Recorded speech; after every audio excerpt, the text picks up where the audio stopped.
selamat datang di video kita kali ini. Di video kita kali ini kita bahas topik yang dekat banget dengan dunia organisasi, yaitu pengambilan keputusan dalam organisasi. Benar banget, mulai dari keputusan terprogram, terus ada model-model pengambilan keputusan, sampai teori organisasi klasik, transisional, dan mutakhir. Dan yang paling penting nih ya, semua itu bakal kita kaitkan dengan 5 isu yang sering terjadi di sekitar kita. Oke teman-teman, kita lanjut langsung ke pembahasannya aja. Pengambilan keputusan dalam organisasi itu apa sih? Jadi kalau kita bicara soal organisasi, sebenarnya inti dari semua kegiatan organisasi itu ada di pengambilan keputusan. Secara sederhananya, pengambilan keputusan itu adalah proses memilih satu tindakan terbaik dari beberapa pilihan supaya tujuan organisasinya bisa tercapai. Setiap organisasi, baik perusahaan, kampus, sekolah, atau instansi pemerintah pasti punya tujuan, punya aturan, dan sering dihadapkan pada masalah. Nah, dari situlah keputusan harus diambil. Kalau keputusannya tepat, organisasi bisa berjalan dengan baik. Tapi kalau keputusannya salah atau cara menyampaikannya kurang tepat, dampaknya bisa panjang. Jadi organisasinya tidak bisa berjalan dengan baik.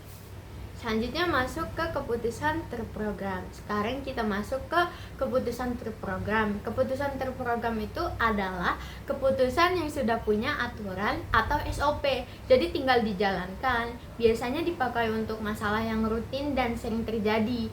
Contohnya itu kayak ada jam masuk dan pulang kerja, prosedur izin atau cuti, alur pelayanan di kantor atau instansi. Kayak kita itu membantu organisasi supaya lebih rapi, lebih cepat, lebih konsisten. Tapi kelemahannya juga gitu ada gitu, karena sudah ada aturannya.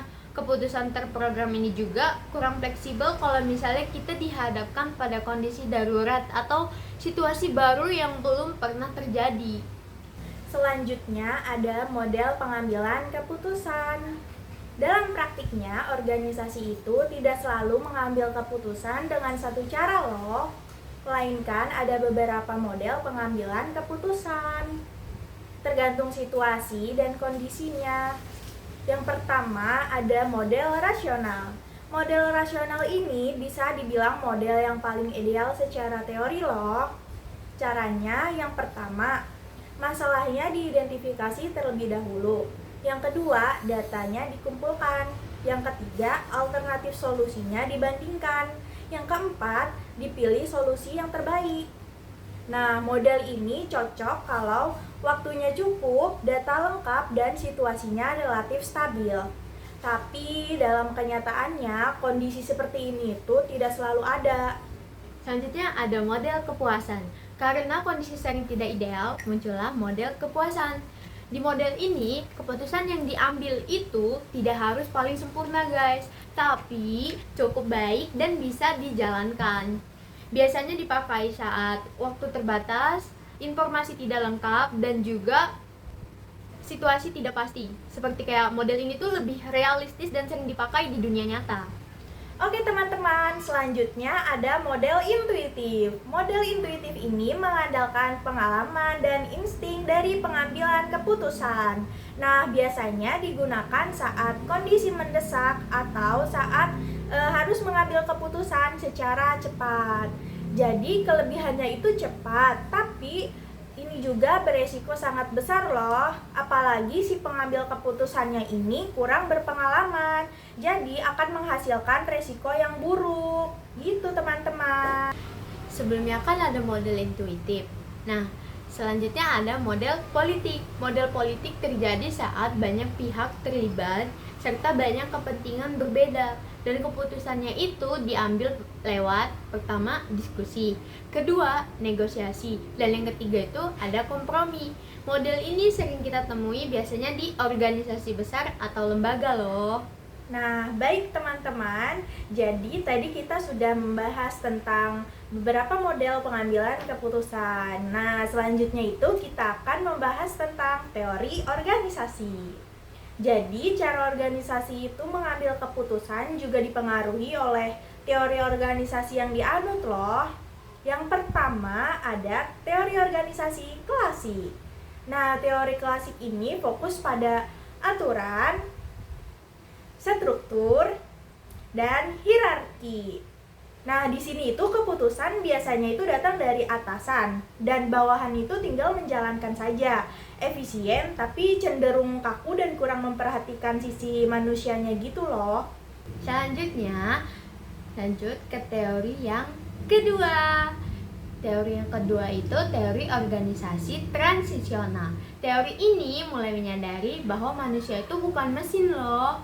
Dan teori ini fokusnya itu pada hubungan kerja, motivasi, dan komunikasi. Keputusan mulai melibatkan anggota tidak hanya satu arah.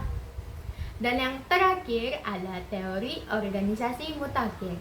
Teori mutakhir melihat organisasi sebagai sistem yang fleksibel, adaptif, dan berbasis teknologi. Keputusan diambil secara kolaboratif dan cepat menyesuaikan perubahan.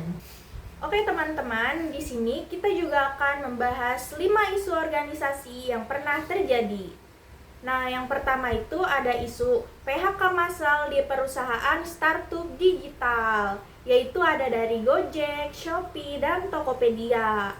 Nah, beberapa tahun terakhir ini banyak terjadi banyak startup perusahaan besar di Indonesia itu melakukan PHK massal dan sempat viral gitu di media sosial.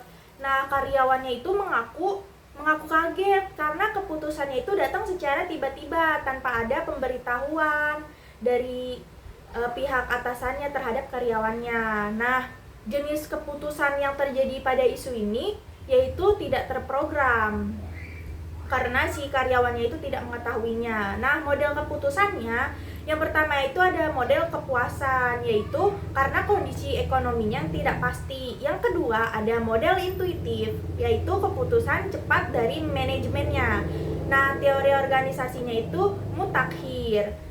Ini tuh menunjukkan bahwa keputusan cepat itu memang efisien, tapi kurangnya komunikasi itu bisa menimbulkan krisis kepercayaan gitu, teman-teman.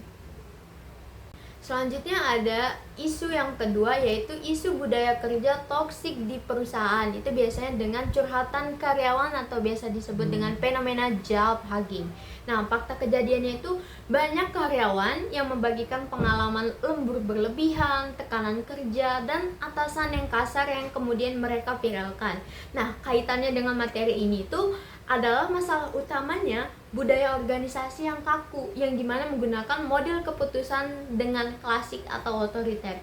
Teori organisasi memang terlalu dominan dengan teori klasik, yang dimana keputusan hanya dari atasan tanpa mempertimbangkan kondisi karyawan bisa menciptakan lingkungan kerja yang tidak sehat. Nah, isu yang ketiga itu ada isu konflik internal KPU dan Bawaslu yang terekspos di publik. Jadi, pernah viral konflik internal lembaga penyelenggara pemilu yang terbuka ke publik. Jadi, mulai dari perbedaan pendapat sampai saling sindir-menyindir di media sosial. Nah, kaitannya dengan materi ini tuh, jadi jenis keputusannya itu tidak terprogram. Dan model keputusannya itu politik, yaitu banyak kepentingan. Dan teori organisasinya itu transisional. Jadi, ini tuh menunjukkan bahwa keputusan organisasi yang melibatkan banyak pihak itu butuh komunikasi dan kompromi yang baik dan jelas gitu, teman-teman. Selanjutnya ada isu yang keempat, yaitu pelayanan rumah sakit atau instansi publik yang viral karena pelayanannya yang buruk. Dan fakta kejadiannya itu ada kasus pasien yang ditolak rumah sakit, serta pelayanan publik yang sering lambat, yang viral dan menuai kecaman.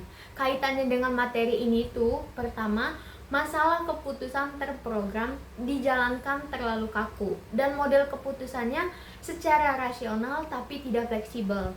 Dan teori yang digunakan yaitu teori organisasi klasik. Emang SOP penting, tapi tanpa empati dan fleksibilitas keputusan bisa merugikan masyarakat.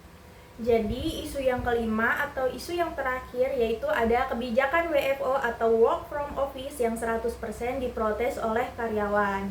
Jadi setelah pandemi ini banyak perusahaan yang mewajibkan untuk WFO penuh. Lalu karyawannya itu protes karena merasa tidak dilibatkan dalam pengambilan keputusan ini. Jadi hanya keputusan dari perusahaannya saja, tidak melibatkan karyawannya. Nah, kaitannya dengan materi ini, jadi model keputusannya itu yaitu rasional berdasarkan produktivitas. Masalahnya itu kurangnya komunikasi antara pihak perusahaan dengan karyawan. Lalu teori organisasinya itu termasuk ke teori klasik, jadi kurangnya transisional gitu.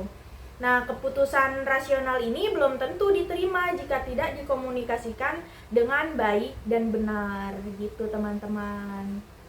Baik, jadi dari contoh nyata tersebut bisa disimpulkan bahwa keputusan organisasi itu tidak hanya soal benar atau salah, tapi cara mengambil keputusan dan menyampaikan keputusan sangat berpengaruh di sini. Nah, model dan teori organisasi juga harus disesuaikan dengan kondisi dan isu yang ada. Nah, keputusan yang baik itu adalah keputusan yang tepat, manusiawi, dan dikomunikasikan dengan jelas. Jadi harus ada harus ada saling keterbukaan satu sama lain, dikomunikasikan dengan baik gitu teman-teman. Setiap model punya kelebihan dan kekurangannya masing-masing, tergantung situasi dan isu yang dihadapi. Semoga penjelasan ini bisa membantu kita lebih paham tentang bagaimana keputusan dibuat di dalam sebuah organisasi. Terima kasih sudah menonton video kami. Jika ada salah kata dan kurang lebihnya mohon maaf. Dan semoga bermanfaat dan sampai Sampai jumpa.